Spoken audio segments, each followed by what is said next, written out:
남대서양에 위치한 포클랜드 제도는 영국과 아르헨티나 사이에서 오랜 분쟁의 대상이 되어 왔습니다. 영국으로부터는 약 1만 3천 킬로미터 떨어져 있지만 아르헨티나 본토에서는 불과 약 400km 거리에 있죠.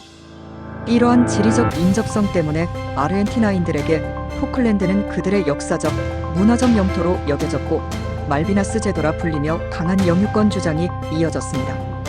반면 영국은 1833년부터 이 섬을 시료 지배하며 전략적 요충지로서의 가치를 인식해왔습니다. 특히 남극과 대서양 해상 무역로의 감시 거점 역할을 하는 포클랜드는 영국이 절대 포기할 수 없는 해외 영토 중 하나였습니다. 1982년 당시 아르헨티나는 군사 독재 정권의 소나기에 있었습니다. 레오폴도 가르티에리가 이끄는 군부는 심각한 경제적, 사회적 위기에 직면하고 있었죠. 인플레이션은 통제 불능 상태였고 외채와 실업률은 치솟았습니다. 국민들의 불만이 고조되자 군사 정권은 위기를 타개할 목적으로 포클랜드 점령이라는 무모한 도박에 나섰습니다. 4월 2일 아르헨티나군은 포클랜드에 상륙해 섬을 전격 점령합니다. 이는 독재 정권에게 있어 일시적으로 국민적 지지를 회복하는 효과를 가져왔고 아르헨티나 전역에는 승리의 환호가 울려 퍼졌습니다. 하지만 군부 지도부는 전쟁의 결과를 지나치게 낙관했죠. 그들은 포클랜드가 영국에서 너무 멀리 떨어져 있어 영국이 신속히 군사 개입을 하지 않을 것이라고 오판했습니다. 런던에 이 소식이 전해지자 마거릿 대처 총리는 전혀 다른 결정을 내렸습니다. 포클랜드 제도는 단순한 외곽 영토가 아니라 영국의 자존심과도 같은 곳이었죠. 그래서 그녀는 전쟁을 피하는 대신 군사적 대응을 선택하게 됩니다. 포클랜드를 포기하는 것은 영국의 국제적 위상에 심각한 타격을 줄 수 있는 문제였기 때문이었죠. 대처는 국민과 정치권의 반대에도 불구하고 강경한 입장을 고수하며 전쟁을 준비했습니다. 그녀에게 이 전쟁은 지도자로서의 운명을 결정짓는 시험대와 같았습니다. 영국 해군은 항공모함과 특수함대를 동원하여 남대서양으로 향했습니다. 아르헨티나는 자국 근처에서의 지리적 이점에 기대를 걸었지만 전술적, 기술적 측면에서 영국군에게 열세였죠. 영국은 전자전과 공중 지원을 활용해 아르헨티나군의 방어선을 무너뜨렸고 주요 거점을 하나씩 탈환해 나갔습니다. 6월 14일 포클랜드 수도 스텔리가 함락되면서 아르헨티나군은 항복하게 됩니다. 비록 전쟁은 영국의 승리로 끝났지만 양국은 모두 큰 상처를 입게 되죠. 영국군 255명, 아르헨티나군 649명이 목숨을 잃었고 이는 전쟁의 참혹함을 보여주는 비극적인 증거입니다. 국제적으로 영국은 전쟁 승리를 통해 쇠퇴하던 국력에 다시 한번 강력한 이미지를 세웠습니다. 대처는 국민들로부터 철의 여인이라는 별명을 얻으며 지도자로서의 입지를 굳혔죠. 반면 아르헨티나는 전쟁 패배로 심각한 정치적 혼란에 빠졌습니다.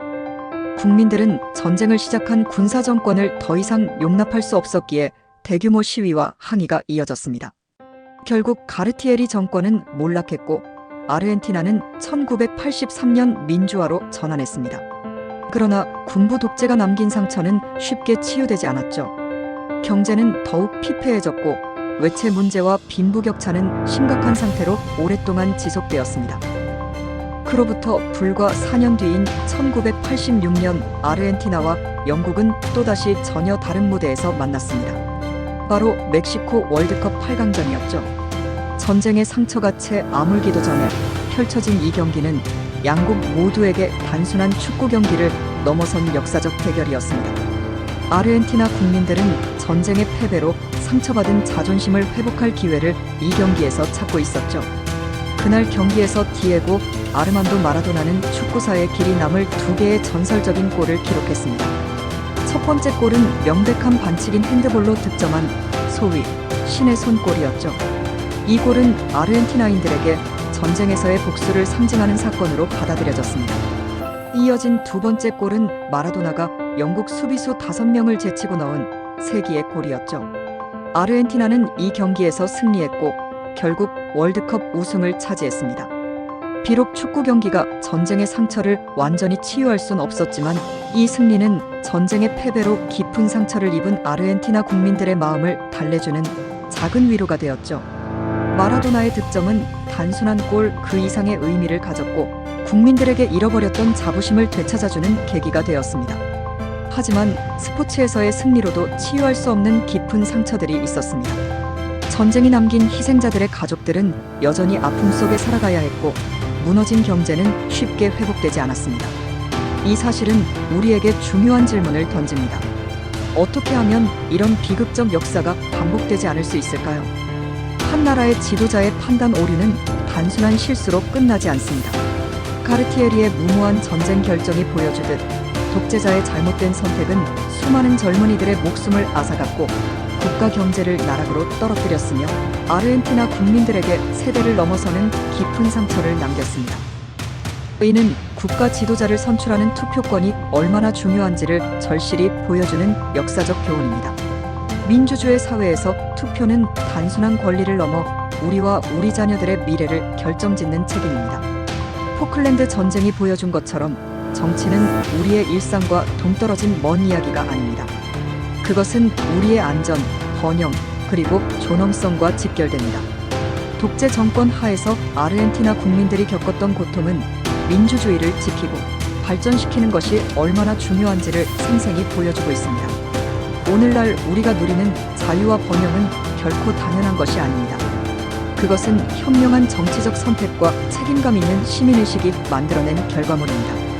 포클랜드 전쟁의 역사는 우리에게 묻고 있습니다. 당신은 투표장에서 어떤 미래를 선택할 것인가? 당신의 한 표가 만들어갈 내일은 어떤 모습인가?